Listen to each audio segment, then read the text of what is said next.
The evacuation order reached Site Meyerland at dawn, and by the time the second sun line cleared the glacier, the yard was already full of crates that would never be loaded. Caretaker second-class Solarn stood in the survey office with a mass ledger open on the table and a stylus in his grip fingers, and he did the thing he would spend the next 25 weeks trying to take back. He drew a line through entry 41. Entry 41 read, Earth Cervids, working haulage line, 11 head, combined mass 2,090 kilograms, plus feed allotment, plus crating. The line he drew through it was straight and clean, because Solarn had been trained to draw straight, clean lines, and because the arithmetic above it did not bend. 3 lifters, 206 evacuees.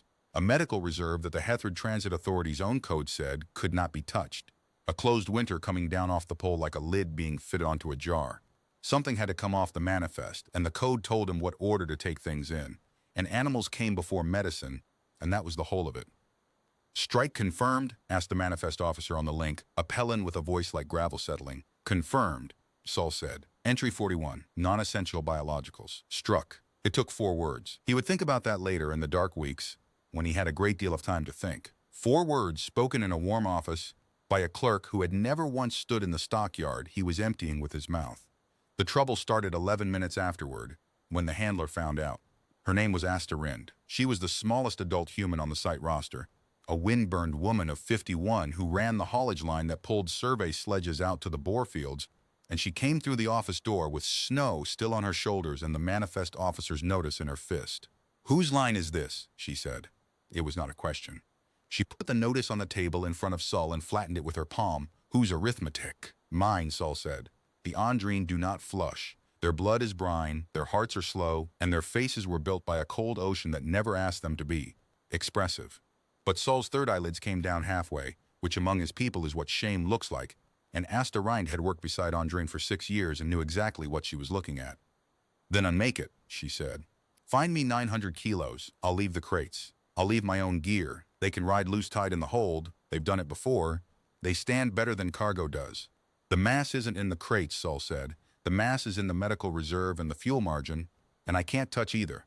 I ran it 11 ways, run it 12, Handler Rind." He kept his voice level, because his voice was always level, because levelness was the only instrument he had ever needed in 19 years of logistics. "The winter that is coming is a closed winter. Do you understand what that means here? The pole has vented. The high air is full of ash, and the models say the light fails for 200 days and the cold goes below every rating your habitats carry. Your own survey chief signed the abandonment order. Everything that stays on this world stays for good. The authority will not underwrite a single kilogram of risk, and He stopped. He looked at the struck line. "I had to choose in the order the code gives me. They're Arctic animals," Asta said. "You're not hearing me. Nobody on this committee has once asked me what my animals can survive. Because every one of you looked at the word Earth on their import papers and decided they were soft." She leaned over the table. Up close, her eyes were a pale gray that the Andrine found uncomfortable, the color of thin ice over deep water. "Reindeer caretaker? Rangifer tarandus. They were digging their dinner out of polar night 10,000 years before my species built a wall. The winter you're all running from is a bad version of the winter they were made in. The models say -90 at the floor. The barn says -90 is a Tuesday. If they can get out of the wind and into the forage." She straightened up. "Put me on the stay-behind roster. The relay keeps a skeleton crew. I'll winter at the site with them. The skeleton crew is Andrine only. Warm-blooded staff cannot be provisioned. That isn't my line. That's physiology and 400 days of consumables that don't exist." He said it gently for him. "There is no version of this where you stay." There wasn't. They both knew it by then. What happened in the last hour before the lift is in the authority record, and Sol never once let himself pretend it wasn't. Asta Rind refused the boarding call twice, was cited for obstruction, and walked up the ramp at last between 2 transit marshals with her hands shaking and her face like a closed door, because the alternative was being carried, and she would not let her animal's last sight of her be that. At the foot of the ramp she stopped and turned, and the marshals let her, because even transit marshals are not made entirely of code. The stockyard stood 100 meters off the pad, rail-fenced, wind-broken by the fuel berm. 11 reindeer stood along the rail in their winter coats with their breath smoking, watching the lifters the way they watched everything, with that mild, unbothered attention that Sol had taken for 6 years to be dullness. The big lead castrate stood at the gate in. Even at 100 meters he was visibly enormous, pale-maned across the shoulders, antlers like a winter tree. Asta Rind did not call out to them. Later, Sol understood why. A call is a promise, and she was not in a position to make one. She looked at them for the length of 3 breaths. Then she looked across the pad, found Sol where he stood by the cargo line, and said something to him that the wind should have eaten and did not. "The barn chart," she said. "Their names are on the barn chart. If you ever stand in that yard, read it." Then she went up the ramp, and the door swallowed her, and the lifters went up one after another on their pillars of noise, and the animals watched them go with their ears turned forward, and Solarin stood on the emptying pad of an abandoned world and discovered that a straight, clean line can run through a person as easily as through a ledger entry. The third lifter was still a spark in the brown sky when the manifest officer's voice came down the link for the final confirmation of site closure. Site Maryland, confirm abandonment complete. All listed personnel accounted. Confirm no essential biologicals remaining. So looked at the yard. "Confirmed," he said. "Nothing essential remains." Of all the lines he ever signed, that was the one that would not heal. The skeleton crew was 2. Solarn and Warden Imka Tess, both Andreen, both winter-rated, posted not at the site, but at Relay Calder, 31 kilometers east on the shoulder of the ridge, where the deep space array had to be kept de-iced and aligned through the closed winter, or the whole survey corridor went dark for every world downstream. The relay had power, a brine pool, torpor berths, and a long-lens optics mast built to watch weather. It also, although nobody had designed it for this, had a sightline to Site Maryland. Sol told himself he would not look. He kept that promise for one day. Week 1, count 11. He began the ledger on the 4th day, and he began it as a lie, which he also never let himself pretend otherwise. The file he opened was titled Site Maryland, Residual Biological Observation Log, as though it were a duty, as though the authority had asked. The authority had not asked. The authority's winter assessment, already on file, gave the struck animals a survival projection through a closed winter of effectively 0, and an organization does not request weekly updates on the progress of 0. What had happened was this. On the first evening, running the routine optics sweep of the abandoned site, checking for fire, for structural failure, for the things a relay warden is actually paid to check, Sol had put the long lens on the stockyard and found it empty, and something in his slow brine heart had dropped like a stone into a well. He had swept the lens wide with his grip fingers clumsy on the verniers. And there they were. 11 dark shapes strung in a line across the white of the South Forage paddock, 400 meters from the yard, heads down, completely calm, grazing through snow as though the end of the world had been a change in management and not much else. The yard gate stood open behind them. It had a lever latch, a cold-rated thing rated against wind and time. It had not failed. The optics showed it lifted clean out of its cradle, and the gate walked back on its hinge. On the recording, when he found the right hour, the big lead castrate worked the lever with the flat of his antler, and then with his lip, patient as a clerk, for 6 minutes until it gave. Then he stood in the open gate for a while, not going through, while the rest of the line drifted up behind him. He went through first. The others followed in twos. The last one through was the old matriarch, who paused in the gate, turned her head, and looked back at the empty buildings for a long moment in a way that Sol ran back 4 times and then made himself stop running back. They had let themselves out. Of course they had. Astarin kept working animals, and a working animal is a colleague, and the gate had only ever been a formality between colleagues. So on the 4th day, Sol opened the file, and because a log must log something, he wrote the first line of what the Hethred Tribunal would later enter into evidence, in full over 2 sessions, while a courtroom of 7 species sat in a silence even the recorders noticed. Week 1, count 11, all standing. Forage paddock south. Gate was not breached, gate was operated. Note, the lead animal opens latches. Note for any future reader. Nothing about entry 41 was as described. Observer error, the error was mine. Week 2, count 11. The feed arithmetic took him one evening, and it was bad. The south paddock was seeded. Astarin had drilled hardy earth forage into 4 hectares of treated ground every thaw for 6 years, a fact Sol found in the site agronomy files and read with a slow tightening in his gut, because it meant the woman had built her animals a winter larder year after year on a world where the authority's own assessment said winter stock. Keeping was impossible, and nobody had ever asked her a single question about it. But 4 hectares under deepening snow, with the dark coming down in 200 days to cross, was a larder, not a guarantee. The barn loft at the site held compressed forage bales, 2 winters' worth, racked and dry. The barn door was shut. The animals could smell the bales. The optics caught them standing at the barn's east wall in the evenings, ears forward, but a barn door's not a yard gate, and the lever was inside. The relay had 2 cargo drones, squat cold-rated lifters meant for hauling de-icing rig and mast parts. Authority property, mission tasked, every flight hour logged. Sol sat with that for a long time by his standards, which was most of one night. Then he filed a flight plan titled Fire Load Dispersal, Site Merlin Barn Stores, which was a real category, because compressed forage racked in an abandoned, uninspected structure was, if you squinted at the regulation with the right eye and both inner lids down, a combustion risk, and dispersing a combustion risk was maintenance, and maintenance was his job. He flew the first drone at dawn, took the barn's east loft hatch off its bolts with the manipulator, hooked 2 bales, and dispersed them very precisely into the lee of the fuel berm where the herd bedded at night. The animals were at the bales before the drone cleared the berm. The big castrate looked up once, straight into the lens, chewing, his face entirely without surprise, as though deliveries had merely resumed.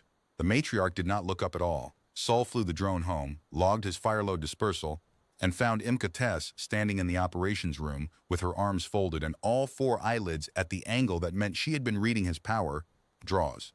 Imka Tess had been a relay warden for 30 years. She was wider than Sol, older, grayer in the frill, and she had survived 11 closed winters on 6 worlds by an unbroken policy of never spending 1 watt or 1 risk she did not have to spend. Fire load dispersal, she said. Yes, Warden, you disperse the fire load into a feeding station. The regulation doesn't specify the receiving surface. She looked at him for a long time. Through the operations window, the light was already failing at mid-morning. The high ash had begun to eat the sun, and the world outside had gone the color of old tin. 31 kilometers west under that same dying light, 11 heads were down in the lee of the berm, eating his career. I countersigned the abandonment order, Imka said at last. I read your strike. Your arithmetic was correct, caretaker. There was no mass. I've run it since myself 4 ways, because I don't enjoy assuming. There was no mass. She unfolded her arms. So I am asking you in the only way I know how to ask, why my junior is burning flight hours feeding animals that the correct arithmetic killed. And Solarin, who had been asking himself the same thing for 13 days, gave her the only answer he had found at the bottom of any of his nights. Because the arithmetic was correct, he said, and I never once stood up from the table to look for arithmetic that wasn't there yet. A second lift in the spring window, a heated shelter pod on a waiver, a consumables loan against next season. I struck the entry in 40 seconds. Warden, because the code let me, and the code let me because the code calls them cargo, and I knew better. I had watched them work for 6 years. I knew better. His third lids came down. I can't unmake the line. The lifters are gone. So I'm doing the only honest thing left, which is keeping the books on what my line actually did. If they die, I'll log it. By name, when I learn the names, and if they live, he stopped, because the sentence had nowhere safe to go. If they live, Imka Tess said, then the most dangerous document on this world is your little fire load log, because it will prove the authorities' whole biological code wrong in 11 entries. She turned to the window. Outside, the tin-colored light lay flat on 100 kilometers of snow. 1 drone, she said. Flight hours out of your own maintenance allotment, not mine. Nothing that risks the array. Nothing that risks you. You are half this station's pulse, and I will not winter alone for a stockyard. And caretaker. She looked back at him, and her eyes, old and yellow and webbed with cold years, held something he had not expected to find in them, which was recognition. The count goes in the log every week, whatever the number is. You don't get to stop counting when it stops being bearable. That's the price of the book you've opened. Understood, Warden. 11, she said, tasting the number. Hardy things, are they? The handler said the winter we're hiding from is a bad copy of the winter they were made in. Imka Tess made the low double click that among Andrines serves for a laugh that isn't one. Then let's see whose maker was more thorough, she said, and went back down to the brine pool and left him alone with the lens and the falling light. Week 3, count 11. Then for 60 hours, count nothing. The first scour came down off the pole on the 18th day, and the anemometer on the mast logged gusts at 190 before the sensor head iced and went mute. The optics gave him milk. For 60 hours, the world between the relay and the site was a single white throat, roaring, and Sol stood his watches and de-iced the array runs and did the work of a relay caretaker in a closed winter. And the whole time, behind his sternum, in the place where his people keep their oldest cold ocean dread, 11 dark shapes stood in a whiteness he could not see into, and he had personally signed the paper that put them there. Imka caught him at the lens in the dead middle of the second night, the screen a blank howl, his grip fingers resting on verniers there was no point in touching. They can't see you watching, she said, not unkindly. Sleep. The handler told me something once, the second year I was here. He didn't move. I asked her why she never housed them in hard weather, and she said you don't keep an animal alive in the cold by deciding where it stands. You keep it alive by trusting it to know. She said her grandmother's people followed the herds, not the other way around. For longer than my authority has existed, Warden. The herds decided, and the people followed, and both are still here. And what do you take from that? At the bottom of night 3 of a closed winter scour. That somewhere out in that, Saul said, is a decision 10,000 years older than my code. I'd like to see what it shows. When the scour broke on the 3rd morning, the light came back the color of pewter, and he had the lens on the sight before the wind had finished dying. The forage paddock was a sea of sculpted drift, empty. The yard empty, the pad, empty. His hearts, Andrine Carey too, were doing something undignified, and then the matriarch walked out of the lee of the fuel berm, shook the snow off her back in one long unhurried wave from neck to tail, and stood in the new light chewing, and behind her the drift itself seemed to unmake and stand up, one shape after another 10 more times. Where the herd had bedded down and let the storm roof them over, warm under the white, every head accounted for, they had not even used the buildings. The berm broke the wind, the snow itself was the blanket. The storm that had shut down a deep space relay had been to them weather. Saul logged the count with his grip fingers not entirely steady, and then he did the other thing, the thing he had been circling for 18 days. The site's barn carried an interior maintenance camera, fish-eyed, dusty, meant for checking the rafters after storms. He woke it and panned it down and found the wall beside the tack rail, and there it was, exactly where she had said. A sheet of whiteboard under 6 years of grime, 11 names in a strong square hand, each with a hook below it and a harness number beside it. Anvil, the first line read, lead, opens latches, don't leave anything shut that matters. Birch, matriarch. The herd's opinion lives here. Sedge. Kettle, tarn, vetch, lamp, bramble, tin, mossy hollow. Saul Aaron sat alone in the operations room of Relay Calder, a clerk of a cold and orderly people on the dark side of an abandoned world, and read a barn chart through a dusty camera as though it were scripture. Then he opened the ledger and rewrote the whole count column, replacing the word head with 11 names, and that, the tribunal observer would say much later, was the moment the document stopped being a log and became a confession. Week 4, count 11. Anvil, birch, sedge, kettle, tarn, vetch, lamp, bramble, tin, mossy hollow. The cold came down a flight of stairs that week, 10 degrees at a step, and at minus 61 the yard trough froze to the floor in a single afternoon.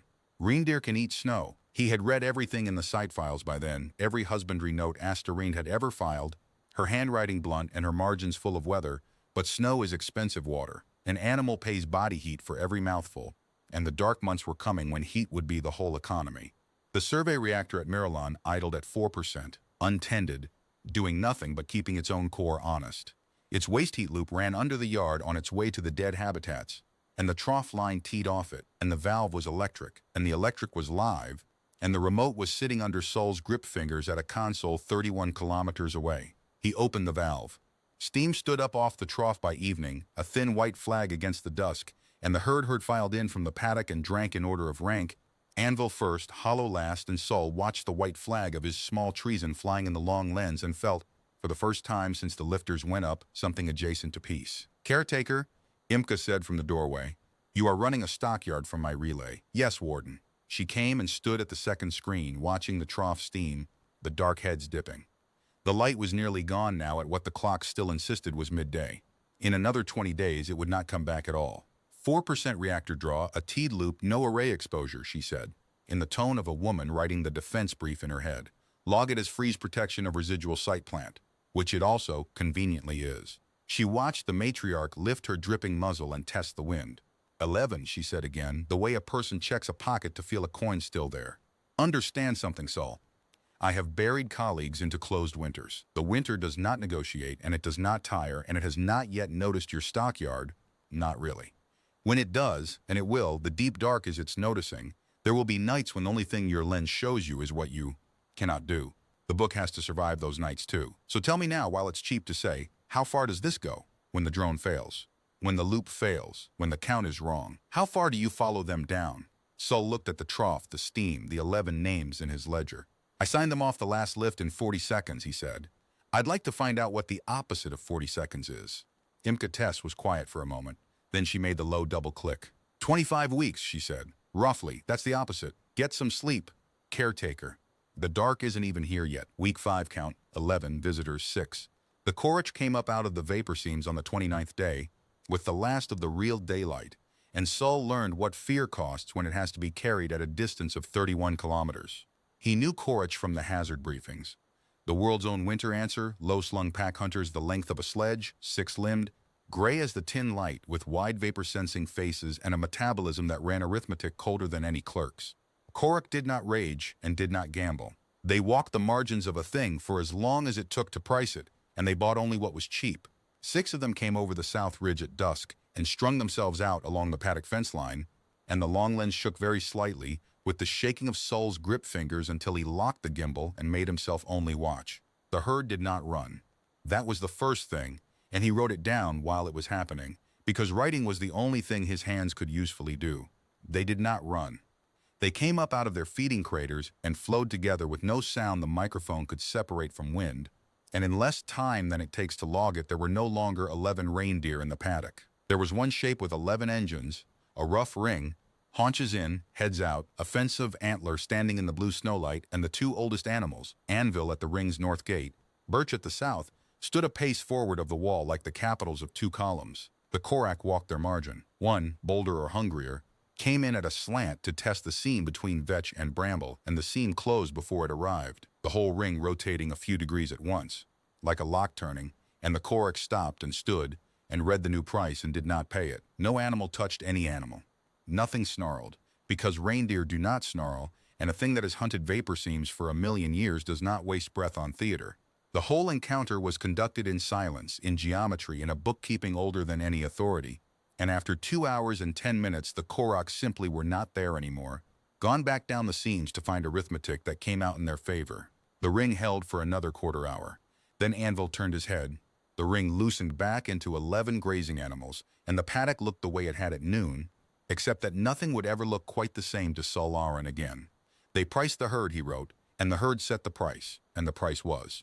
No, he read the line back, struck out nothing, and let it stand. Imka, reading over his shoulder with a heat flask in her hand, was silent for a long moment.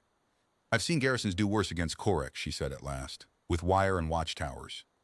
She tapped the screen lightly over the pale smudge that was Anvil. Your handler's people followed these? For 10,000 years. Said Imka Tess, and that was all. But she stopped asking him why the flight hours were worth it, then and ever after. Week 6, count 11. Drone, 0. The drone died on the 34th day, and it died of Saul's own impatience, which he also logged, because the ledger had stopped letting him keep anything out of it. A bail run, a crosswind sheer off the berm that the forecast had called 2 hours later than the world delivered it, a rotor over torque, and his last feed bridge went into the snow 1,100 meters short of the site and broke its back. The manipulator claw stuck up out of the drift like a hand asking a question nobody could afford to answer. He sat with the dead telemetry for a long time. 2 bales a week had been a fiction of control more than a ration. He knew the herd's real economy ran on the seeded paddocks, but it had been his fiction, his hand on one corner of the scale, and now the scale belonged entirely to the winter, 18 days before the sun went down for 7 weeks. What the lens showed him over the next days, he watched the way his ancestors had watched ocean weather, as a power that might not consent to leave him anything. The snow over the south paddock was knee-deep now and tightening, and the herd, unbothered, reorganized. They broke the paddock into wedges, like a ration board, and worked one wedge at a time, heads down, forelegs swinging, digging feeding craters through the crust to the drilled forage underneath, each animal inheriting the next animal's crater and deepening it, the whole line rotating through the dig in an order that never once produced a quarrel. Birch set the wedge. Sol checked the recordings against the agronomy map and found the old matriarch's grazing rotation tracked Asterin seeding densities to within meters. The animal was working the field in the order the woman had built it, richest ground saved deepest into the dark, and either one of them had taught the other, or the 2 of them had simply, over 6 winters, become one system with 4 hands and 44 legs. He sent the analysis to the only being on or off the world who would understand what it meant. The relay's message queue to the transit hub ran on the array's nightly burst. Personal traffic was allowed, waitlisted, slow.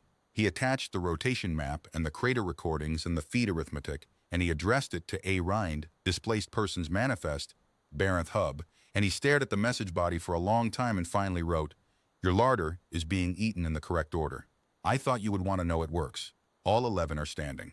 The count is taken weekly. It will keep being taken. Esarn the clerk. Week 7. Count 11. Her answer came back 9 days later, having crossed 2 relays and a sensor queue, and it was 4 lines long, caretaker. They tell me here that nothing is alive at Miralyn, that I should sign the loss certificate so the insurance can clear. I have not signed it, and now I never will. I am filing for a retrieval flight in the thaw window. Your crater map just became Exhibit 1. Send me everything, every week. Keep counting. Rind. P.S. The order Birch grazes in. I never taught her that. She taught me. Saul read the message until he had it whole, the way he had once memorized code annexes. Keep counting. It was, he thought, the first order he had ever been given that the code had no category for, and the only one he had ever received that felt like absolution being offered on layaway. Not granted, not yet, but priced, and the price was named, and the price was the thing he was already doing. He filed the lost certificate notice she'd forwarded into the ledger as well, so the book would show what the official record believed alongside what the lens saw. The official record believed in 0. The lens, that week, showed Tin and Mossy place barring in the last hour of the last real daylight of the year, crowns clattering, breath silver, 2 healthy animals burning calories on joy at the gate of a 7-week night, while Hollow watched them with the put-upon patience of a younger brother, and the sun went down the sky like a coin into water. Then the dark came, and with it the week he did not write about cleanly, and the week after it, which he barely wrote about at all. Week 8. Count 10. The polar night at Marilon was not black. That was the first cruelty. The high ash scattered starlight and the world glowed faintly, a charcoal sketch of itself, and the optics could still resolve large warm bodies against snow at 31 kilometers on a still night. On the 51st day, in the still hour after a 2-day blow, Saul ran the count the way he ran it every watch. North paddock to berm to trough, names off the chart in their standing order, and reached the end of the herd at 10. He ran it again. 10. He ran the thermal band. 10 signatures. He woke the barn camera. Rafters, dust, no animal. He ran the count a 4th time with the lens at maximum, calling the roll one name at a time, and the name that never answered was Lamp. Lamp. 5 years old, harness number 7, the chart note in Asta's square hand reading. Pulls honest. Spooks at flapping canvas, watch her near the equipment line. The equipment line. The survey's east trench, where the abandoned sledge tarps were staked. Everything that happened in the next 36 hours is in the authority record, because crawler telemetry does not keep secrets, and Saul put the rest into the ledger himself, including the parts a more careful being would have left out. He requested an emergency ground sortie at 0300 Hen, citing residual site assets. The authority duty algorithm at Barenth denied it in 4 minutes. No asset class at Marilon justified surface risk in polar night. He requested again at 0600 with the asset class left blank and the word animal in the body, on the theory that somewhere up the queue there was a being instead of an algorithm. The being denied it in 3 hours and appended a notation, which Saul also entered into the ledger because the book had stopped permitting omissions. Advise relay staff that expenditure of authority resources on non-manifest biologicals may constitute misappropriation. Log noted for season review.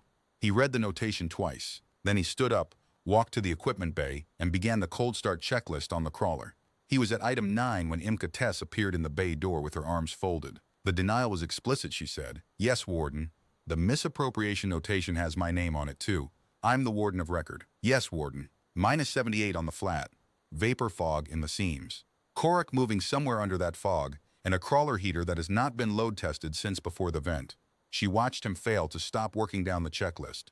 Tell me what you will say at the season's review, caretaker, when they ask you what authority interest you served. Saul closed the access panel and looked at her, and afterwards she would tell the tribunal, on the record, unasked, exactly what he said because she told them 30 years in the cold had taught her to recognize load-bearing sentences.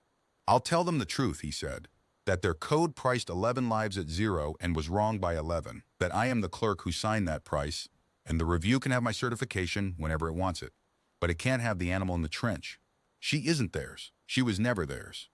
She belongs to a woman the marshals had to walk up a ramp, and to a herd that is standing at the trench edge in -78 refusing to leave. Her, and I have watched them refuse for a day and a half, Warden, 10 of them taking turns at the rim. Even the Korich pay their debts more honestly than my authority. I'm going to the trench. Imka Tess stood in the bay door for the space of 3 slow Andrine breaths. Then she crossed to the rack, took down the long-range cold shell, her own, the Warden's, rated 40 degrees past his, and held it out. Drive on the survey pickets, not the seam, she said. Radio at every kilometer post. If you stop answering, I do not come after you. I file the report and I winter alone, and your name in my report will be 4 letters and no defense. That is the price. Take it or hang the shell back up.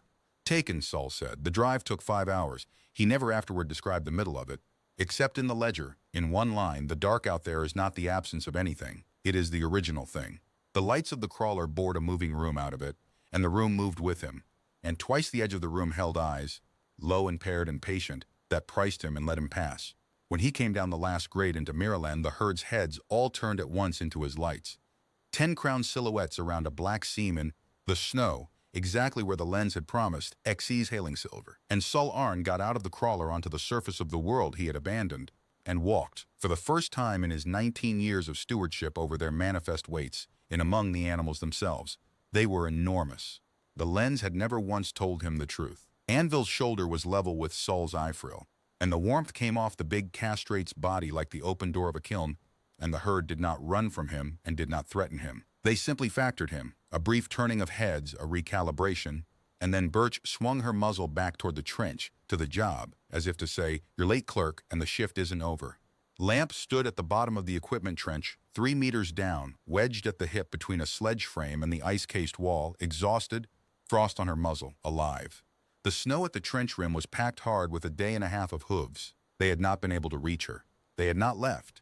It took them 4 hours with the crawler winch, a pry bar, and the trench's own collapsed tarp rigged as a sling, and the worst of it was not the cold but the care. Easing the sledge frame back a centimeter at a time, while a frightened animal 8 times his mass trembled against his shoulder and did not once, swing her crown at him. When the frame gave, Lamp came up the ramp, he dug in a surge that put her past him in half a breath, and the herd closed around her like water closing over a stone, nosing, breathing her over, and Sullivan stood in the trench with the pry bar hanging from his grip fingers and his 2 hearts hammering out of all order, and made the discovery that ruins every careful clerk eventually, that there is a kind of accounting the body does that the book can never carry. Before he drove home, he did one more thing. He walked into the barn, put his light on the wall above the tack rail, wiped 6 years of grime from the whiteboard with his forearm, and read the chart where it actually lived, in the cold and the dark, in the smell of dry forage and old leather, 11 names in a strong square hand. "If you ever stand in that yard, read it." He stood, he read. At the bottom of the board, below hollow, the chart had one more line he had never been able to resolve through the dusty camera, and he crouched and put the light close, and the line read, "Anyone feeding these animals in my absence, they work for their keep, so do you now." Arsol drove the 31 kilometers home on the pickets, answering at every post, and Imka Tess met him in the bay with a heat flask and the formal incident log open and said nothing at all for a long time while he drank. "Count," she finally said. 11. "Then write it," said the warden of Relay Calder, "and append the misappropriation notation underneath it, and let the 2 of them sit in the same book and be ashamed of each other." Week 9. Count 11. Lamp moving sound on all 4 legs. Logged at the trough twice daily. No lameness. Caretaker grounded, not by the authority whose censure query is still crossing the relays, but by the winter itself. The stillness arrived that week. The forecasters at Barenth had a drier name for it, a high-pressure polar dome, but Asta Rin's husbandry notes called it the stillness, and her notes had been right about everything else. The wind stopped. The fog froze out of the air as a glitter that fell without falling. The temperature went down through -80 and kept going, into the band where the crawler's seals were no longer rated and exposed mechanism became ceramic, and the world outside the relay's double locks turned in effect into vacuum with scenery. No sortie, no drone. Nothing now but the lens, the ledger, and the long arithmetic of the dark. On the screen, the herd compressed. They quit the open paddock and packed into the lee of the berm, bedded in a tight oval, getting up only in shifts to crater feed in the nearest wedge, and their breath built them a hoarfrost roof, a low silver cloud anchored over 11 bodies, and they spent the deep cold the way misers spend coin, almost never and all together. And at Relay Calder for the first time the winter reached in after Sol himself. On Dreen are cold rated the way deep keels are. They do not break in cold, they slow. The brine pool called him at every shift change. Torpor, the long, sweet, ancestral sinking that his body had been promising him since the sun went down, sat at the edge of every watch like a Korak at a fence line, patient, pricing him. Twice he caught himself at the lens with 4 lids down and 9 minutes gone. After the second time he moved his watch chair away from the warm wall, set the count alarm to demand 11 names typed by hand, full spelling, every 2 hours, and entered that into the ledger too. "You could berth down," Imka said, watching him type Bramble with stiff grip fingers at the bottom of a watch. "I can carry the lens shifts for a span. The book would survive a fortnight of my handwriting." "The book would," Sol said. "I wouldn't. If the count goes wrong while I'm in the pool." He shook his frill slowly. "She told me to keep counting. There are 11 of them out there keeping each other's watch in -84, warden, in shifts by turns, and not one of them has resigned the duty to the others and gone down into the warm. I checked. I have 40 hours of recordings. They keep a roster. He typed hollow, and the alarm released him for another 2 hours. I work for my keep now. It's on the chart. Week 10, count 11. Floor temperature, logged at the site's surviving weatherhead, -88. The censure query arrived midweek, formal, queued through 3 relays addressed to Warden ICE tests regarding the conduct of caretaker second-class SRN, 1 unauthorized surface sortie, 1 pattern of irregular resource allocations, response required by season's end. Imka read it through once, composed response in 4 minutes, and copied Sol on it because she said, "A defense the defendant hasn't read is a eulogy." Her response said, "Conduct confirmed.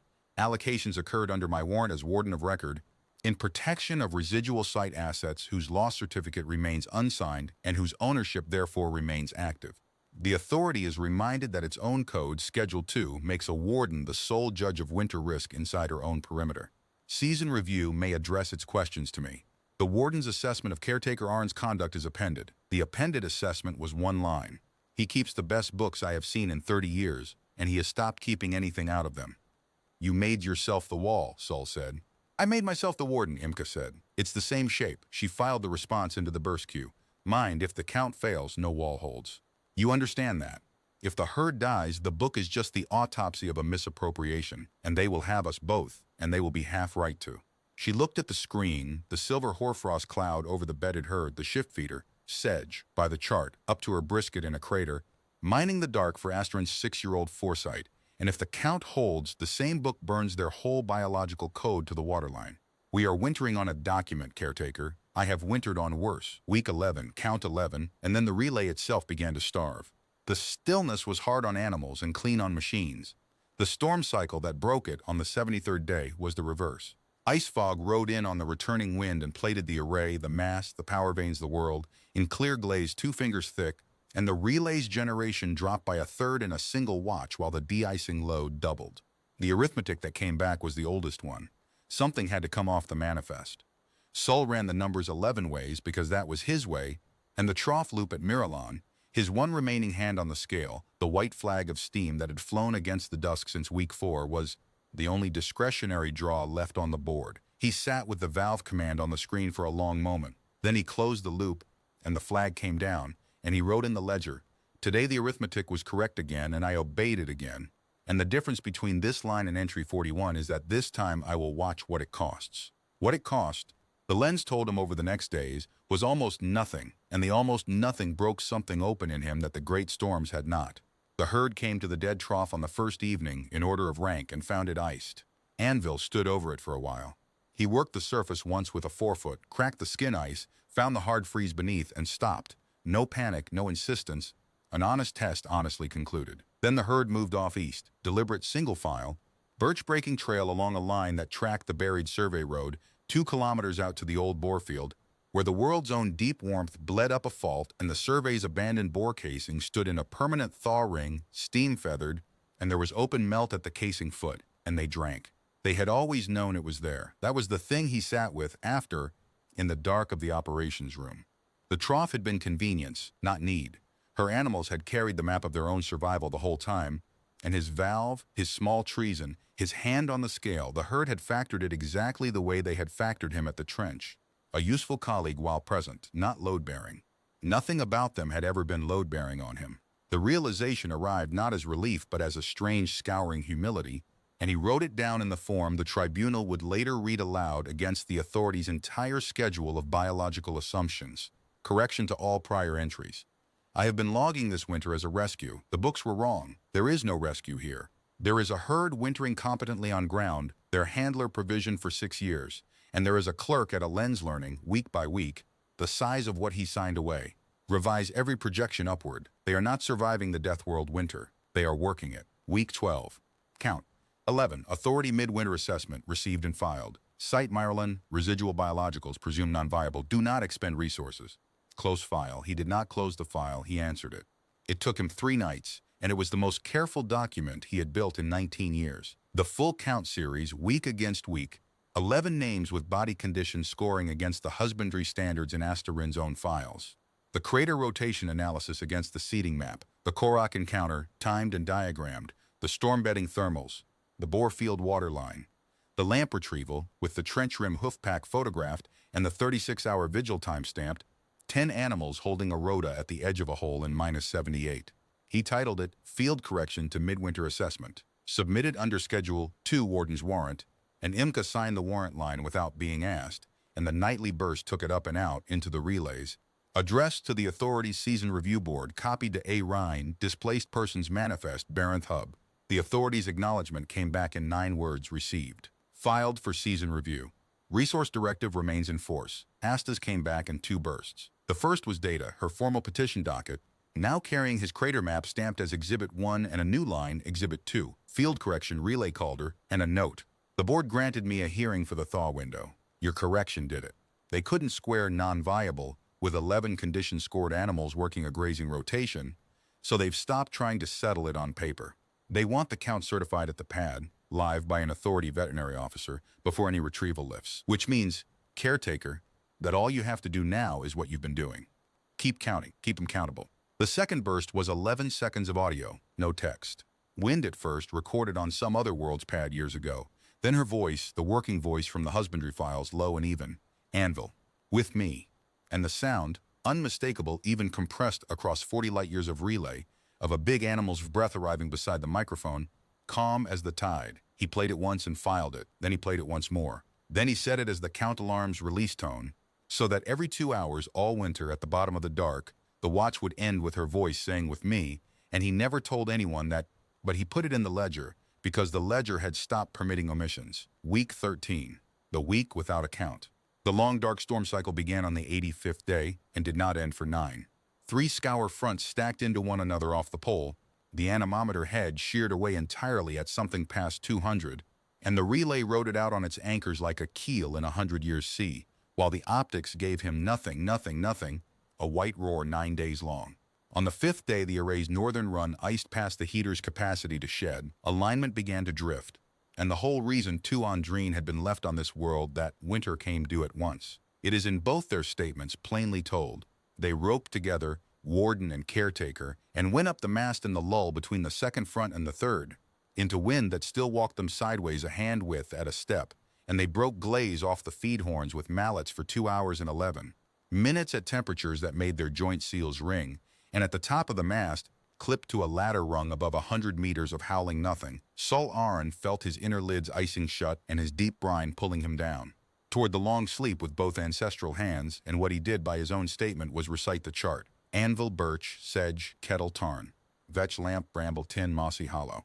11 names in standing order over and over, a rope of names hand over hand, until the last horn shed its ice and Imka's mallet knocked twice on the mast. Done, and they went down together into the warm and the array held. Alignment through the third front, and the survey corridor never went dark for the worlds downstream, who to this day do not know what it cost or that it nearly did. In the ledger for week 13, there is only this, no count possible, 9 days. I have learned this much from the herd. When the storm is the whole world, the work is not to see through it. The work is to keep the shape of what you hold, and be all 11 still standing when it stops. Week 14. Count. 11. The pen nearly went through the page. The cycle broke on the 94th day into a stillness so total the first clean image looked like a photograph of a model. The site reburied to the eaves, the berm a white whaleback, no herd. No herd anywhere on the south ground. He swept north, east, ran the thermal band, and found them in the last place he looked because it was the one place his assumptions had never housed them, indoors. The equipment barn's east door stood open to its stops, the door he had unbolted with the drone's manipulator back in week 2 and never resealed, logged at the time as fire access, another lie with good posture, and the thermal band showed the barn's whole envelope sitting. 20 degrees proud of the world around it, glowing like a bank coal, and 11 signatures inside it, bedded in the stall rows among the racked bales in the smell, he could not know, and knew anyway, of dry forage and old leather in themselves. The herd, having priced 9 days of stacked scours against 10,000 years of open ground doctrine, had amended the doctrine, walked into the housing their handler had built them, and roofed their own warmth for once under human rafters. They went back out the same evening, single file, birch-breaking trail, to crater feed the eastern wedge as though nothing had changed. But every great blow after that, all the rest of the winter, the lens would find the barn door dark with bodies filing in, unbidden, in good order, and Saul wrote, "Amendment is not weakness. The oldest doctrines amend cleanest, because they were never doctrine. They were judgment, renewed nightly. My authority writes its assumptions in schedules and calls them knowledge. The herd writes its assumptions in survival and rewrites them by morning. We are not the senior system on this world. We never were. Week 15, count 11, visitors 9. The Korak came back on the 101st day, and this time the arithmetic was different, because midwinter had spent them down. 9 of them now, gaunt under the gray, and gauntness moves the decimal on what a hunter will pay. They came up the seams at the site itself in the charcoal half-light, and they did not string out along the paddock fence to price and pass. They came into the yard. Sol was on watch. He had the live feed and no wind, the cleanest seeing in weeks and 31 kilometers of helplessness, and what he watched with his grip fingers white on the console edge was the herd answer a siege. They were in the barn. A blow had passed in the night, and the Korak knew it, vapor-wise, reading the glowing doorway. The pack flowed across the yard and folded itself around the east door's blind angles, patient, and waited for hunger to send the herd out to feed. And the herd did not come out disordered. The door darkened, and Anvil stood in it, just stood, filling it, crown lowered not in threat but in simple architecture, a gate occupying its own gateway, while behind and beneath his stance the barn breathed. Birch's head appeared at the loft hatch above the door. At the hatch 3 meters up, where the loft ramp let her stand overwatch, and Sol would spend an old man's share of years failing to stop seeing it. The matriarch in the high door, the lead in the low one. A fortress run by 2 pensioners and 9 Korak in the yard rerunning their numbers as the numbers spoiled. A Korak tested the door. Not a charge, a slide, low along the wall, into the gap between Anvil's left flank and the jam. The gap closed. 800 kilograms of patience leaned, unhurried, and the slot the hunter wanted stopped existing. And the hunter, with no purchase, no flank, and a fence of crowns now visible in the dark behind the gate beast, backed itself out of the trap that the doorway had silently become, and the pack read the new price altogether the way packs do. And then the lens caught the thing Sol put in the ledger under a heading he never used before or after, witnessed. Filed without interpretation, because I do not have one rated for it. The Korak did not melt back down the seams at once. The pack stood off in the yard a moment in the half-light facing the barn, 9 winter-made hunters before a doorway of warm patience. Pack's senior, the wide-faced one with the mesem scars, lowered its broad head once, slowly, almost to the snow, the precise gesture the hazard briefings glossed as deferred ground. What Korich give a thing they have priced 3 times and will not price again. Apex acknowledging apex. Then they were gone, and the yard was only snow, and Anvil stayed in the doorway another quarter hour, and then the door was empty, and the barn breathed on. When Sol's relief came, Imka read the entry and looked at the recording twice and said, "Finally, 30 years. I have never seen a Korich pack defer ground to anything that wasn't a bigger pack." She made the double click very softly. "Your handler is going to want this recording. It's already in her queue. And the authorities? In theirs." Sol closed the ledger. "Let the season review explain it to themselves. Non-viable. Week 16, count 11. Relay complement, reduced." The extraction order for Imka Tess arrived with the 110th day, and it was not discipline. It was biology, and it was scheduled, and they had both known it was coming since the lifters left. Undreen torpor is not optional past a certain accumulated cold depth. A warden of Imka's years carried a debt the brine pool could no longer hold below threshold, and the authorities' midwinter crew rotation, one hardened lift, high risk, long planned, would take her up to Barent's warm decks and bring down, in the original plan, her replacement. In the actual order, there was no replacement. Risk assessment had been redone in light of the season's weather. The relay would finish the winter on a single keeper, minimum rated, and the single keeper named in the order was Caretaker Second Class SRN, and the order's last line invited him, in standard form, to exercise his right to decline the single keeper post and be extracted with his warden, in which case the relay would be set to autonomous mode, and the survey corridor would take its chances with the de-icing robots. Decline, and the array's odds through the back half of the winter went to something like even. Decline, and the lens went dark on the day he left, and the counts stopped, and the certification Aster Rhine needed at the thaw pad, keep them countable, would arrive at a site that no one had watched for 10 weeks. He did not tell Imka it was an easy signature. She would have known the lie. He signed the single keeper acceptance with his fuller title, the one nobody used, caretaker of record, and Imka countersigned the warrant transfer, and for her last 3 days they did the handover the way 2 careful beings do anything, completely. Power schedules, de-icing rotas. The torpor protocols he would now run alone, with no one to pull him out if he misjudged the brine. The locations of everything twice. At the lock, suited for the lift, she stopped. "I wintered 11 closed winters before this one," she said. "I kept every array alive, and I never once kept a book worth reading. You've shamed me a little, caretaker. It wants saying once." She settled her helmet ring. Instructions for the back half of the dark. Every watch, the way you do. Then count to 12. The 12th one is you. The book needs its keeper standing at the thaw, and I will be on a warm deck at Barenth unable to do one thing about it, so the 12th count is the one I'm leaving you under warrant. Say it back. Count to 11, Saul said. Then count to 12. Every watch. Every watch, Warden. She looked at him a moment longer through the ring. When the woman comes down at the thaw, she said, I'd like to be on that pad. Put it in your book that I said so. Then the lock cycled, and the hardened lifter took her up through a hole in the weather, and the hole closed. And Relay Calder went to one keeper, and the world to one lens, and the winter to its second half. Week 17, count 11, then count 12. Alone is a technical condition for most species. For Andrine in the cold months, it is a physiological one. The brine deepens its pull when there is no second pulse in the structure, an old pack economy of his people's drowned ancestry, and Saul felt the change within a day of the lifter's departure, the way a building feels a wall removed. The relay was full of his own footsteps. The pool sang at every shift change.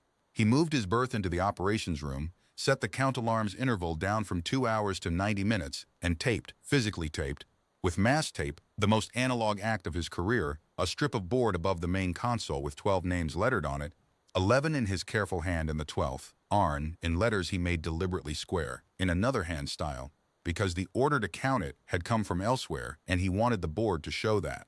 He held the relay alone for 9 days by the book. On the 10th day, the book met its limit. What broke was small, the way the decisive thing always is. A heater relay in the optics mass gimbal house, a 40-minute repair in any season with 2 keepers, one outside on the mast and one inside on the breakers. With one keeper, it was a rolling gamble of climbs and lockouts, and by the time he had it stable, he had been awake past every protocol. His inner lids were dragging, and he sat down at the console at the start of the deep night watch, and the brine took him mid-count. Between kettle and tarn, 4 lids down gone, he woke to the release tone, her voice. Anvil, with me. The alarm had run its 90 minutes and demanded its names and gotten silence and escalated, and played the one sound in its library rated to reach him, and it had reached him. 3 hours and 10 minutes down, the deepest unsanctioned sink of his adult life, alone in sole keeping of an array and account, with no IMCA in the structure to pull him out and none of his 12 names typed. He sat for a long time with his heart settling, looking at the strip of board above the console.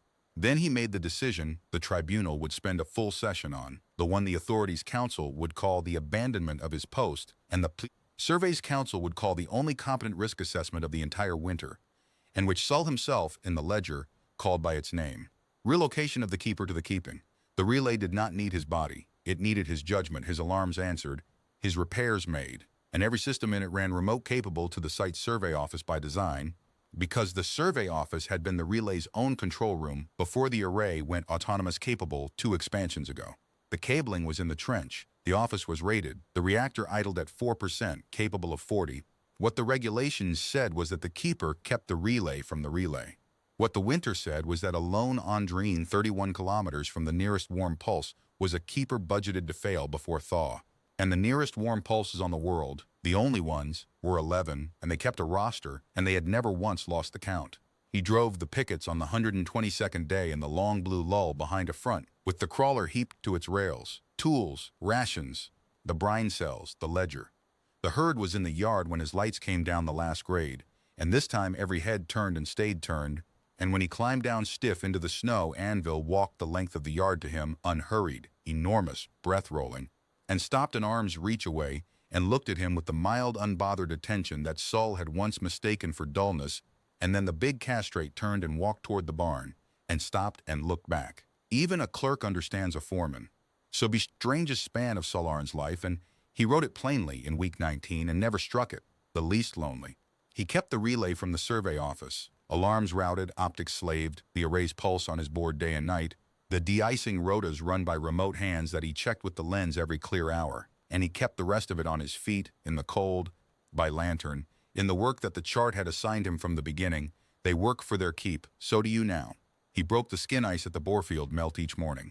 He hauled bales down from the loft on the days the blows kept the herd indoors, and learned the rack order, and learned that Birch would not eat until the youngest 3 were eating, and adjusted his throw order accordingly, and was inspected throughout by the matriarch at a supervisor's distance. He shoveled the east doorway after every front so the door could close, because a door that cannot close is a wall that has stopped being a wall. He mended the loft hatch birch used for overwatch. He walked the fence line. He had spent 19 years administering the manifests of living things at the resolution of kilograms, and now at the resolution of a shovel, a bale hook, a lantern, and 11 opinions about how he was doing. He learned the actual content of the word husbandry, and the man who had signed entry 41 began at last to understand the size of the document.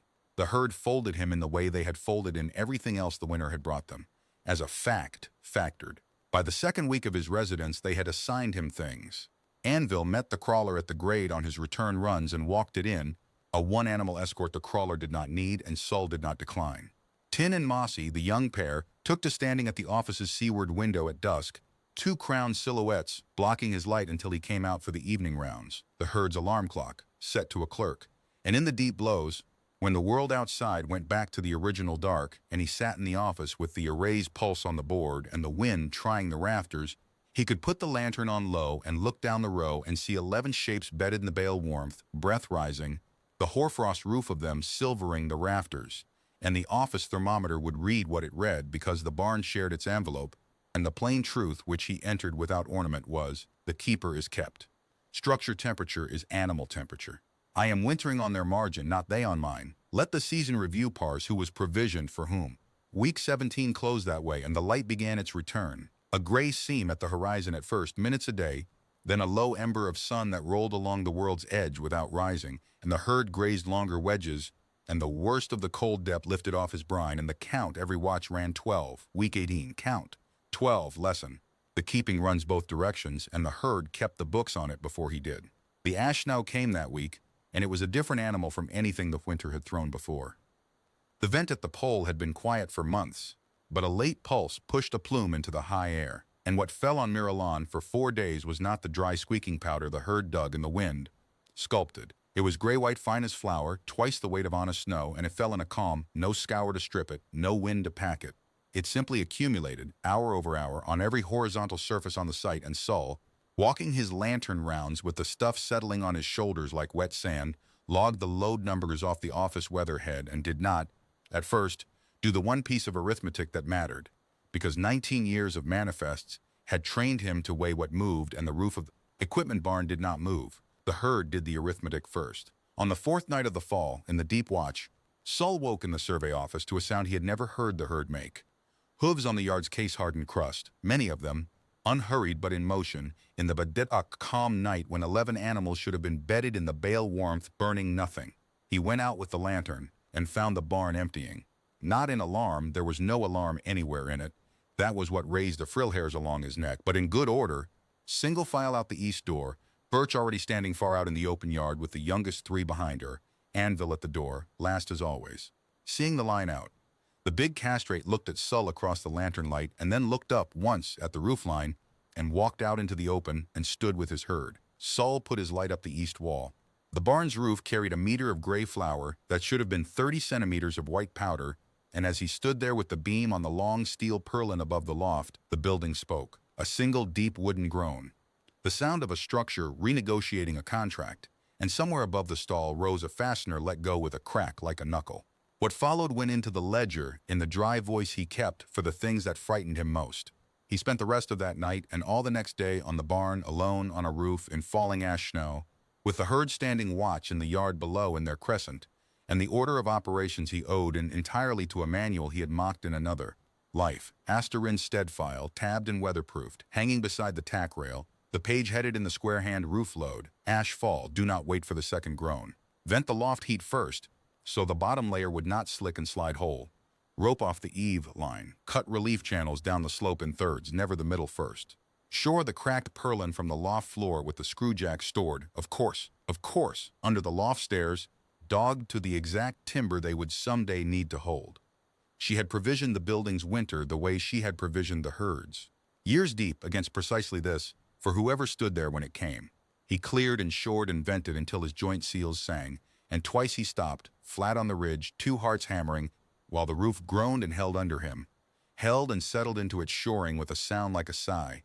The herd stayed out the whole of it, in the open in the falling gray, 11 animals burning coin they could not spare because their building had a debt on it, and when Sol came down the ladder the last time, half blind with frost and fatigue, Anvil walked the crescent's length to him and breathed him over, head to chest, the way the herd breathed over an animal returned from a bad place. Then, with the jacks set and the channels cut and the roof's contract renegotiated, the lead castrate turned and walked back in through the east door, and the line followed him in its chart order, and the barn filled again with the sound of large patient bodies bedding down among the bales, and the count was 12, and nothing on the site had been lost.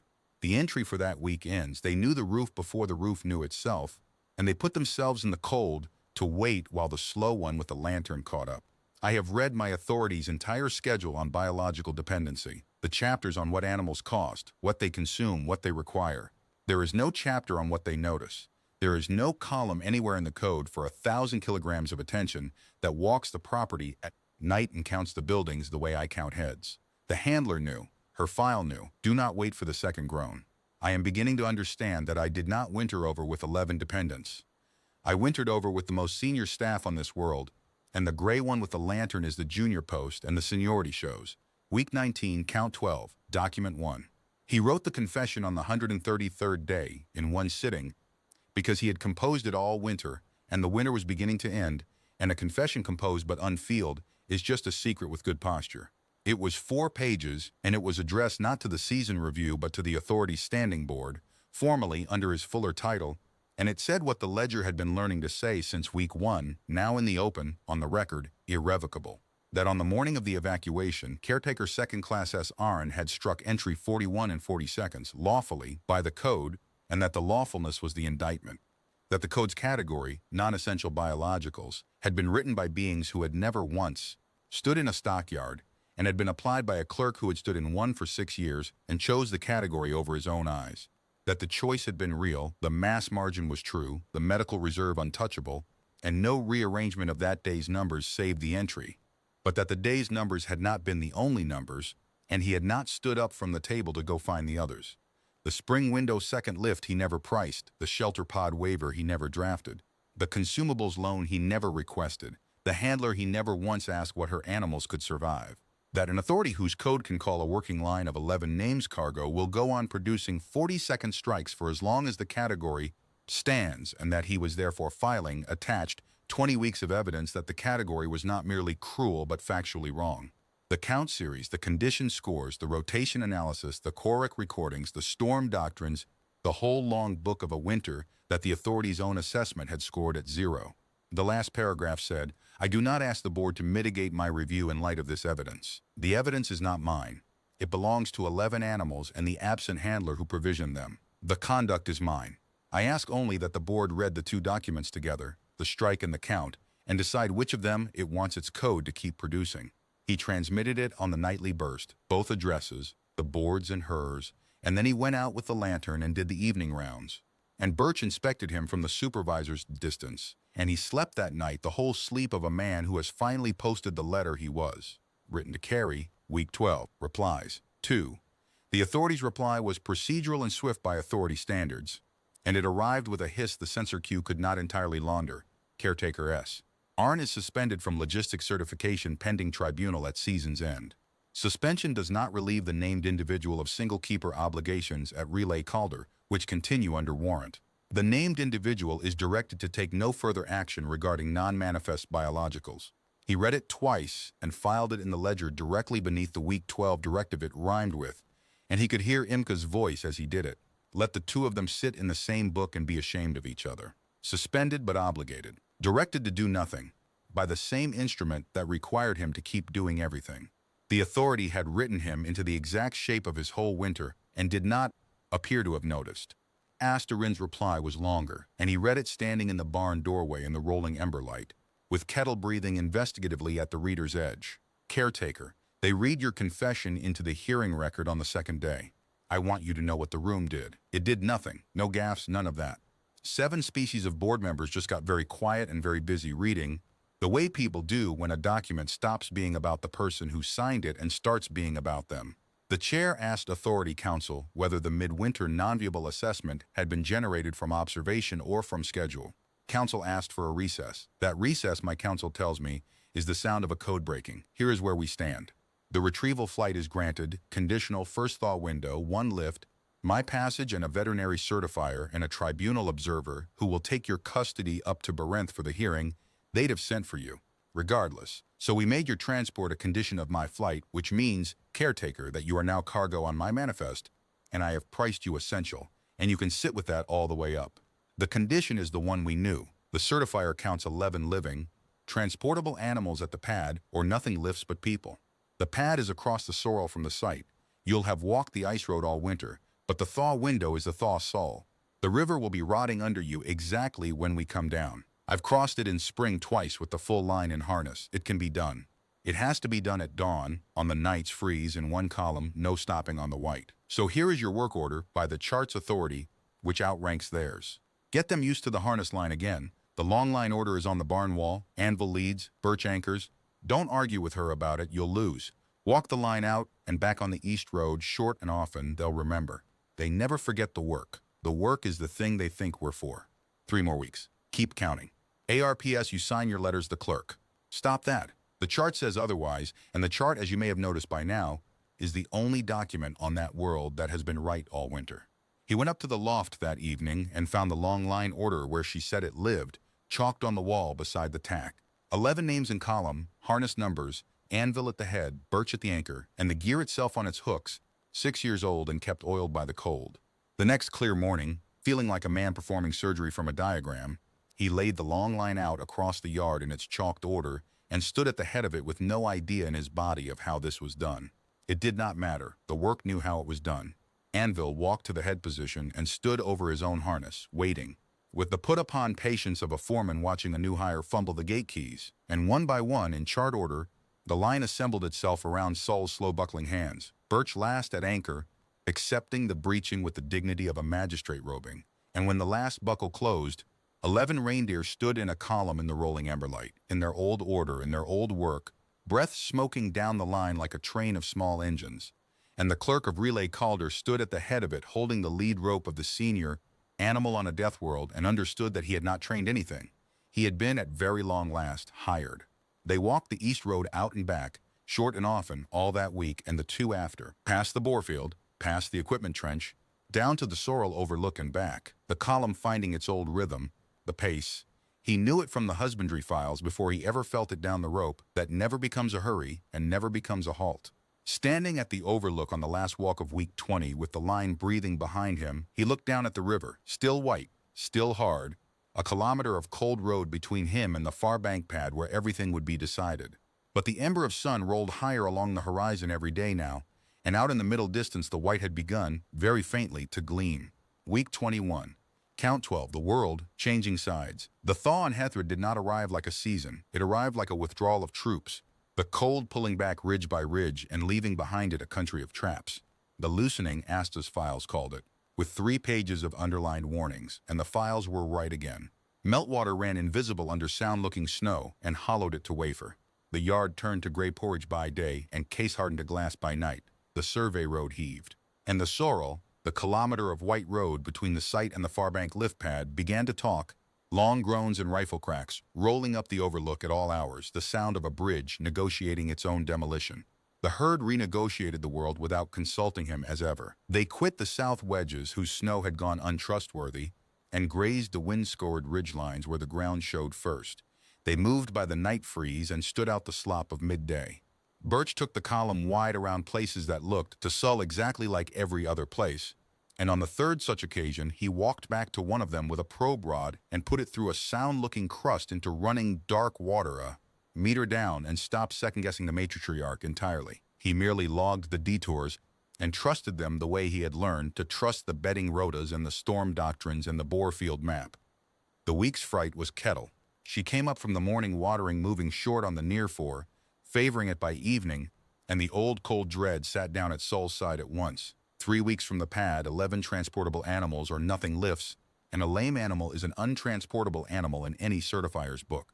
The husbandry files walked him through it by lantern light, his grip fingers steadying as the diagnosis narrowed to the commonest spring complaint in the book: bald ice, packed and frozen into the cleft of the hoof by the freeze-thaw slop, every walk packing it harder. The file's margin, in the square hand. Hoof stand, warm water, patience. She'll lean on you, let her. He rigged the hoof stand from the tack wall, and Kettle, who had been handled at that stand for 6 years, swung her foot up to it before he had finished placing it, and leaned her great patient weight into his shoulder while he soaked and worked the cleft, and the ice came away in a gray fist-sized lump, and she walked off the stand clean and even, and stayed clean and even, and Saul sat down on an upturned bucket and let his heart settle for a quarter of an hour. Count 12 he wrote that night, all sound. The near miss is logged not because it ended badly, but because it ended well for a reason. 6 years of another being's preparation again. The stand was on the wall. The remedy was in the file. The animal knew the procedure better than the keeper. I have stopped being able to tell whether I am keeping this herd or attending a long lecture on what keeping means. Week 22, count 12. Sky occupied. The contrail came over on the 154th day, high in silver in the climbing light, and Saul stood in the yard among the herd and watched the first ship in 5 months draw its line down toward the far bank pad. And his hands were not steady, and there was no procedure for that, and he had stopped looking for one.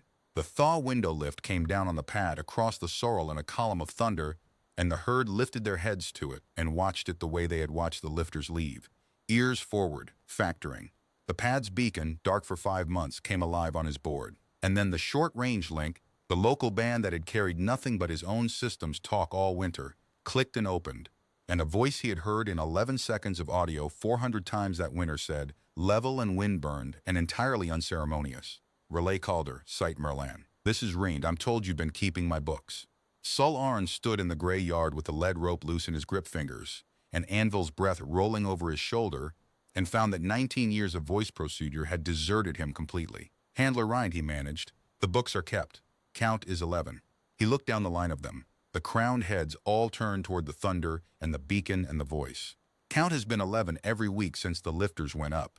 They, and the procedure broke entirely, and the clerk said the other true thing, the one the whole winter had been writing in him. They are well, Asta.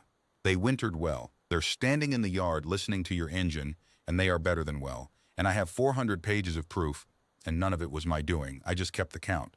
The link was quiet a moment, wind hissing on the far bank. 3 things, caretaker. Asta Rind said at last. 1. Nobody keeps a count like that and gets to call it just 2. There's a veterinary certifier and a tribunal observer drinking bad tea on this pad, and a window that closes in 70 hours, and a river between us that I can hear rotting from here. So the reunion happens on the move. We cross to you on the morning freeze and route ourselves before the column ever does. 3. The wind hissed again, and her voice came through it with something in it that the link's compression could not flatten. On the chart under hollow. Did you find your line? Saul looked east, toward the bar in the wall, the strong square hand. I found it the night of the trench, he said.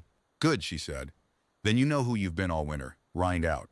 They crossed on the dawn freeze, 2 figures on the groaning white, roped, probing, and Saul walked down to the near bank with the whole herd strung out behind him on the overlook like a hill with 11 crowns, and what happened on the bank of the sorrel is in the tribunal observer's report, of all places, in a footnote that became famous out of all proportion to its placement, because the observer, a meticulous Pelin with no prior recorded interest in anything warm-blooded, chose to enter it into an authority document in full. The handler did not greet the caretaker first. She walked past him to the lead animal, who had descended from the overlook at a pace this observer can only call deliberate, and the 2 of them stood head to head for some time without sound. The handler then proceeded down the column in its standing order, naming each animal, hands moving over legs and barrels and muzzles in what this observer initially recorded as inspection and amends upon review to recognition. At the 11th animal she stopped and stood still longer than at any other, and then turned at last to the caretaker, who had waited and said, 12 I'm told. The caretaker confirmed 12. The handler said, then we walk out the way we wintered, all 12. This observer notes for the record that the count of livestock at Site Maryland, struck from the evacuation manifest as non-essential, stands this date at 11 of 11, condition certified pending formal examination, and that this observer has been on more worlds than most, and has never previously had occasion to footnote the fact of a clerk being counted by a herd. That first evening, while the certifier and the observer thought in the habitat module the pad crew had ferried over, Asta Rind walked her stead. She did it the way Sul imagined she had walked it every evening for 6 years, and he followed at the supervisor's distance the matriarch had taught him, and watched the woman read the winter off her own ground like a ledger only she could audit. The crater fields in their rotated wedges, read and approved with a slow nod, the borefield waterline tested with a bare hand held over the melt, the trench, where she stood silent at the rim for a while with her jaw set. The relief channel still scarred into the barn roof, which stopped her in the yard for a full minute, her eyes going from the slope to the shoring visible through the loft hatch to Sull and back. In the barn, she found the chart wall, and below her own old line about working for keep, the additions the winter had made in a careful clerk script, the count alarm intervals, the roof load page reference, a neat asterisk beside Kettle's name, keyed to the hoofstand date. She read all of it twice. She didn't say anything about any of it, and Sull had been schooled by experts in the eloquence of withheld comment and stood corrected and obscurely 10 meters tall at the same time. It was at the office table, much later, with the lantern down low and 11 animals audible through the wall, that she read the ledger. He gave it to her whole and sat across from her while she went through it, page by page, week by week, in a silence that lasted past the middle of the night. And he watched his winter happen a second time on another being's face. The gate that was operated and not breached, the first bales, the ring in the blue snowlight, week 8, where her hand went flat on the page and stayed flat while she read about the trench 3 times, the stillness, the names typed 2 hourly at the bottom of the dark, the relocation, the roof. At the confession, she slowed down and read at a magistrate's pace, and when she finally closed the book, she sat with both hands on the cover, the way you keep a thing from getting away, and looked at him for a long, level moment. "Entry 41 took you 40 seconds, she said. "I know. I read your confession at the hearing, every word, twice. I came up that ramp ready to spend a lifetime not forgiving you, caretaker, and I want you to hear that I had the right." She tapped the cover once, and then this thing started arriving at the hub week by week, and I watched a man I'd written off take his own 40 seconds apart in public, bolt by bolt, in the most honest paperwork I have ever read in my life. And somewhere around the week, you typed 11 names every 2 hours to keep yourself out of the warm. I stopped reading it as evidence. She slid the ledger back across the table to him. "You'll want to know what I read it as. So would the board, so it's not in my testimony. It's a stead book, Sull. It's the book of a man learning to keep a stead, written in the only weather that teaches it honestly. My grandmother had a shelf of them. Wrong language, right hand." She stood, and at the door of the office she paused. With the lantern throwing her shadow over the strip of tape board above the console, the 11 names in his hand and the 12th in hers without her knowing it, she read the 12th name. Something crossed her windburned face that she did not let land. "Get some sleep," she said. "The certifier starts at first light, and Birch will want us both presentable." The certifier did her work that day, and the next in the yard and the barn, unhurried, thorough. 11 examinations by the standard Sull had been scoring against all winter, and at the end of it, she signed 11 transport certificates and 1 supplementary finding that she read aloud, dry as dust, to the observer's recorder. "Body condition of all 11 animals falls within working range for the species per the importing handler's own filed standards. Examiner notes that said condition, achieved across a closed winter scored non-viable by authority assessment, would be considered creditable husbandry in a fully staffed facility. Examiner declines to speculate on the record as to how the facility achieved it with a staff of 1 clerk and a barn chart. 70 hours became 40 while they worked. Then the weather, which had been lying in wait behind the thaw all along, called in its last debt. Week 23, count 12, on the wrong side of a dying river. The warm front came up from the world's mid-latitudes overnight, a wet wind, the first wet wind of the year, and the sorrel's voice changed register in a single watch. The long groans giving way to running gurgles, black seams opening off the bank shallows, the morning freeze arriving later and softer. Asta stood at the overlook at first light with Sull and Birch beside her and read the river the way. Sull read a power schedule. "The causeway," she said. "The old survey crossing, upstream, where the braid splits. The channels are narrower and the gravel bars carry half the span. It's a longer walk and a worse road, but the white between the bars will hold a column on a hard freeze 2-3 more nights. The main road won't. Tonight's freeze is the crossing. Caretaker. Tomorrow's is the gamble, and the night after that the sorrel is open water and the window is shut, and everything goes back to paper for another year. They've burned animals on paper before. We move tonight." The column formed in the yard at deep dusk, in the chart's order, in the old gear, anvil at the head under Asta's hand, 9 in line behind him with the sledge-rigged light, the ledger, the gear, the brine cells, nothing else, and Birch at anchor, and Sull at the anchor's shoulder where Asta posted him, and the certifier and the observer roped in the column's middle like 2 pieces of bewildered cargo, which, the observer noted later, is precisely what they had the wit to be. The last thing loaded was the whiteboard off the barn wall. Asta unscrewed it herself, wrapped it in sacking, and laid it on the sledge without one word of explanation, and nobody asked for one. They walked out the east road under a sky gone hard and starry with the night freeze, the world ringing back to iron under their feet, breath of 14 beings smoking in the lantern light, and behind them the sight sank into the dark in its drifts. The yard, the berm, the office, the barn that had held them all, and Saul looked back exactly once, at the turn by the bore field, and then put his eyes forward where the work was. The braid crossing went wrong at the second channel, and it went wrong in the one way nobody had budgeted. Not under an animal. Under the sledge. Week 24. The crossing. The count taken on moving ice by lantern twice a minute. Forever. 12. 12. The braid was 5 channels and 4 gravel bars, a kilometer of plated river under a black sky gone viciously clear, and the cold came down off the stars like a blessing with a deadline in it. The first channel went like a drill. Asta walking the probe line she and Saul had flagged that afternoon, anvil a length behind her, the column behind him in its breathing order, hooves ringing on white iron, and the ice answering in its nighttime voice, tight and high, the good voice. On the first bar they stood the column down for 10 minutes, steam rising off 14 backs, while Asta read the second channel.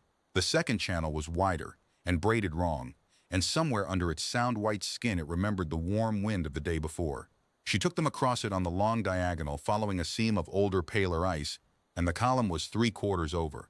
Anvil's section already standing on the gravel of the second bar, the certifier and the observer scrambling up after, when the surface under the sledge runners, in the middle of the line, dropped a handwidth with a crack like a spar going, and a black star bloomed in the white, and water came up through it, shining in the lantern light. What saved everything had been built into the column before the column ever left the yard, and it was not human, and it was not Andrine.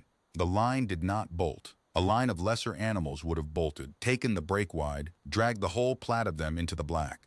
Saul had read enough winter records to know exactly what that looked like by morning. Instead, the order that lived between those 11 bodies held them. Anvil's section stood fast on the bar, leaning into their breeching as one braced engine, anchoring the line's head. The middle pairs stepped wide off the failing seam without breaking interval, opening the line into a shallow arc around the star of black water. And at the anchor, where the sledge skewed and ground sideways toward the hole with Tarn and Vetch still bridled to it, Birch swung her great gray body upstream of the break and stopped, planted, immovable, a pier of patience, and the sledge fetched up against the line of her and went no farther in. "Cut it loose," Asta called down the line, calm as a woman asking for tea. "Sledge is cargo. Cargo's not on my manifest tonight." Saul was already there, at the anchor's shoulder where she'd posted him, and his grip fingers were steady. He noted it distantly, the way one notes weather, as he worked the quick shackles on Tarn's tug, then Vetch's, walking on ice that complained under his boots like a floor in a burning building. The 2 freed animals stepped forward into the arc, even-footed, unbothered, and the sledge sat skewed and dying on the failing skin with 5 months of his life lashed to it under sacking. He went back for 2 things, and he went with Asta's flagged probe in one hand and his eyes on the ice, and he took, in order, the wrapped whiteboard and the ledger. The brine cells he left and the gear he left, and his own personal effects he never afterward remembered even considering. He was 3 steps clear when the skin under the sledge quit entire, with a swallowing sound, and the sorrel took the rest. Took it neatly. Completely, a clerk's deletion, runners and rations, and the relay's spare cells all struck from the world's manifest in 2 seconds. And the black star spread to a black pool and steadied, and the river's voice resumed, and the column stood in its arc in the lantern light, breath-smoking, watching him with 22 ears forward, unbothered, factoring. "Count," Asta said from the head of the line. 12, Saul said, and his voice held. "And the books." "Then we're whole," she said. "Walk on." The third channel they crossed 100 meters higher off the warm seam on Birch's veto. The matriarch refused Asta's first line flatly, planting at its edge and swinging her head upstream once, twice, until the human laughed low in the dark and reflagged the route to the animals. Specification, and the observer, slogging in the middle of the column, was heard to ask the certifier in a strained whisper whether it was usual for the route survey to be peer-reviewed by the anchor, and the certifier was heard to answer that nothing about this site had been usual since the file opened, and that she, for one, had stopped grading on the old curve entirely. On the far side of the 4th channel on the last gravel bar, with 1 span of white left between the column and the pad bank, the Korak came. They came as they always came, up out of the seams, gray on gray, and strung themselves along the far bank exactly where the column had to land. 9 of them, winter spent, ribbed even at lantern range, standing between 11 certificates and the lift that the certificates were for. The observer made a sound. The certifier did not. At the head of the line, Asta Rind raised one hand, and the column halted on the bar, and for a moment the only sounds on the sorrel were wind, water under ice, and the breathing of the line. "Caretaker," Asta said quietly, not turning. "Your sight. You've met. Anything in your books about this?" "They price things," Sol said. "3 times all winter. The herd set the price every time, and they never paid it. They watched the barn for a night in week 15 and gave deferred ground to Anvil in a doorway." He looked down the line, the crowned heads all forward, the arc already smoothly, without one audible cue, beginning to close up into something with a wall at the front of it. "It's the same arithmetic, Handler. It never stopped being arithmetic. We hold the shape, and we set the price too high, and they will not pay it. They've never once paid it. And if hungers move their decimal, then it moves," Sol said. "But I have watched these two systems price each other since midwinter, and I will tell you what my books say. My books say the Korich of this valley have a complete winter's audit of exactly 1 herd, and the audit says never. They are not here to buy, Asta, I think." And he heard, as he said it, how far the clerk had come from the office where he'd drawn a straight, clean line through entry 41. "I think they're here to watch the only thing on this world that beat the winter walk out of it." Asta Rind was silent a moment. Then she clicked her tongue once and said, "With me," in the low working voice, and walked the column forward onto the last white. The herd crossed the final channel in their breathing order, wall forward, 11 crowns and 3 roped bipeds and a wrapped board and a ledger, and the Korach held the bank until the column was 30 meters out, and then the wide-faced senior with the seam scars turned unhurried and poured itself back down into the dark of the seams, and the pack went after it like smoke drawn into a flue, and the bank was only snow, deferred ground. The column came up off the sorrel onto it at a pace that never became a hurry, and the pad lights took them in, and behind them, with the rising of the wet wind at dawn, the river began at last to open. The lift went up at mid-morning through a sky the color of new tin, and in the hold, loose-tied in a stall frame the pad crew had welded overnight to Asta's shouted specifications, 11 reindeer rode to orbit standing, swaying easy with the burn, better than cargo stands, exactly as a woman had once promised a manifest committee they would. 11 minutes before a clerk's 4 words took the matter out of every hand, including his own. Sol rode the burn on a jump seat at the stall rail, in formal custody, suspended, confessed, and the big lead castrate's breath rolled over him the whole way up, and the tribunal observer, strapped in opposite, watched the clerk and the herd and wrote nothing at all for a while, and then wrote 1 line in the margin of the custody form, which also later got out. Subject calm. Subject is the observer suspects, the only being on this lift who's already attended his own verdict and served the sentence in full. Week 25. Barinth Hub. Count. Taken at the stall rail in a transit barn 9 decks below the tribunal chamber, at first light by 2 beings, one of whom then rode a lift up to Vigil 11, and 1 warden on the dock. Imka Tess was at the transit barn when they led the herd off the shuttle ramp, exactly as she had ordered it put in the book, broad and gray, and planted on the dock like a bollard, and she watched the column come down to her in its chart order and made the low double click for a long time. 11, she said when Sol reached her, and 12. She looked him over the way she had once looked over storm damage, thoroughly and without sentiment, and what she said was, "You kept the book standing up then," and what Sol heard in his warden's dialect, he did not need translated. The hearing lasted 2 days. The record is public, and the record is mostly documents being read into other documents. The strike, the count, the censure query and the warden's wall of a reply, the midwinter directive, the field correction, the confession with its 4 pages and its unmitigated last paragraph, the certifier's supplementary finding, the observer's footnotes, the whole strange winter, paper against paper, the 2 books sitting in the same room being ashamed of each other at last in front of 7 species, just as a warden had prescribed from a doorway in week 2. The witnesses were 3, and none of them said what counsel expected. Warden Imka Tess, called by the authority itself to establish the irregularity of her junior's conduct, established it thoroughly, dates and draws and sorties, in the flattest voice on the record, and then asked the standard closing question, whether she wished to add anything bearing on the panel's assessment, said 2 things. First, every irregularity you have heard occurred under my warrant or in the direction my warrant pointed, and if the panel means to revoke a certification for the winter at Miralan, it should price mine in the same lot. I have 30 years and they are on the table. Second, she turned her old yellow eyes from counsel to the panel, deliberately taking her time. I have wintered 11 closed winters and written 11 sets of winter books. And they are good books, and no one will ever read them, because they contain nothing but weather and watts. The authority trains us to keep books that survive audits. The caretaker kept a book that survived the winter. The panel has read both kinds this week. I'd invite it to notice which kind it stayed late to finish. The certifier, asked to confirm her supplementary finding, confirmed it, and declined 3 invitations to soften it, and on the third declination added, dry as her signature, Council keeps offering me the word anomaly. I examined 11 animals and 1 keeping system. The animals are within working standards. The system is the handler, 6 years deep, and it ran all winter exactly as built, with 1 staffing substitution. I can call that an anomaly if the panel requires a word for things it schedules did not predict, but in my profession we have an older word for it. We call it husbandry. And Asta Rind, called last, testified for 11 minutes and spent none of them on Solarin. She testified to the line, to what a working animal is, in the language of mass and watt hours and hauled tonnage that the room was built to hear, and then in the other language, briefly, with the transit barn smell still on her sleeves. At the end, counsel, meaning by the transcript, no harm, asked whether she had anything to say regarding the caretaker whose strike had stranded her animals. The pause that followed is marked in the transcript as 4 seconds, which everyone present agreed afterward was the longest official silence of the session. You've miscounted, she said. It's the season for it. Nothing of mine was stranded. 11 of mine were left on good ground with a full larder by a committee 2 rushed to ask me what they could survive, and 1 of yours was left. Within range of a lens, with a conscience nobody provisioned for. My animals wintered him. The board can read that in either direction it likes. It's true both ways. Authority Council asked Sull exactly 1 question worth the name near the end. The strike had taken, the record showed, some 40 seconds. Council wished to know, for proportionality, what duration the caretaker would assign to the conduct that followed it. The irregular allocations, the unauthorized sorties, the relocation, the totality.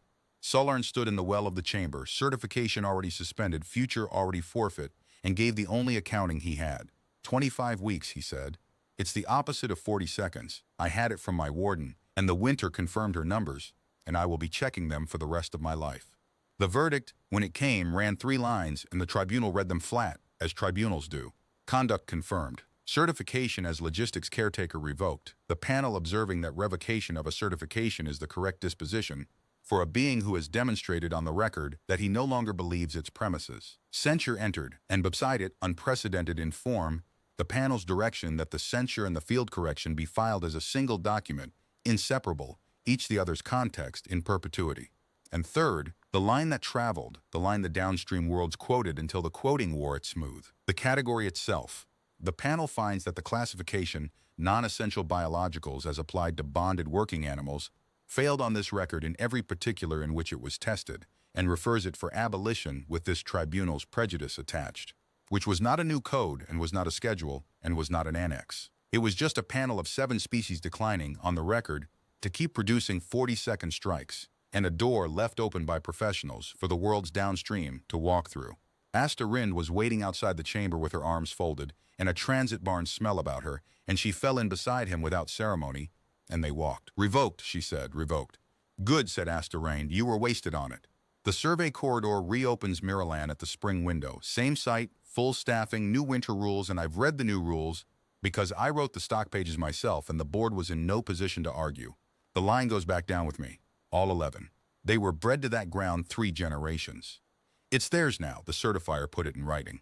She stopped at the great viewport at the corridor's end, where Hethred hung below them, white at both poles, brown at its battered middle, the worst winter in its recorded history dying slowly on its skin. Stock steward of Site Miralan is a posted position as of this morning. It pays in survey scrip and it winters over, every winter by contract. No evacuations, the stead is provisioned autonomous now. I costed it myself. It was always possible. It just needed someone to stand up from the table. She let that sit exactly as long as it deserved. 1 name is shortlisted. The hiring authority is me.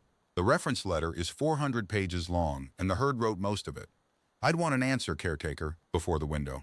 Below them the Terminator crawled across Hethred's face, and somewhere under that line of moving light was a buried site, a berm, a barn with a bare place on the wall where a chart had hung for 6 years. The chart said it first, Sull said. I've worked for my keep since week 8. I'd be obliged to make it official. They went back down on the first ship of the spring window, and the story that the relay crews tell downstream mostly ends there, because the rest of it is not a story. It is just a place running properly, year after year, which no one has ever figured out how to make into news. But the ledger has 1 more entry, dated the first day of the following winter, and the survey files it where the old strike used to live, and reads it to every new intake on every world the corridor touches, so it may as well stand here for an ending. It is written in two hands. The first hand is square and strong. Winner manifest site Maryland, year 1 of the new rules. Crew 14, Asterin, Handler, Solarn, Stock Steward, Anvil, Birch, Sedge, Kettle, Tarn, Vetch, Lamp, Bramble, Tin, Mossy Hollow, all names. Nothing on this manifest is cargo. Nothing on this manifest is non-essential. Strike nothing. And beneath it, in a careful clerk script that learned its weight the hard way, the counter signature in the last line of the book. Manifest confirmed. Count. 14. The count is taken daily at first light in the yard by a being who once needed 40 seconds to be wrong about everything. It takes longer now.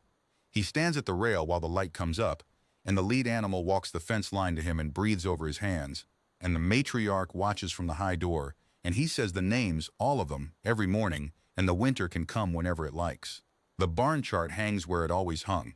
There is a 12th name on it now, and a 13th, added in the square hand, with the same note beneath them that has governed this stead from the beginning. The truest line in any code on any world. They work for their keep. So do you now.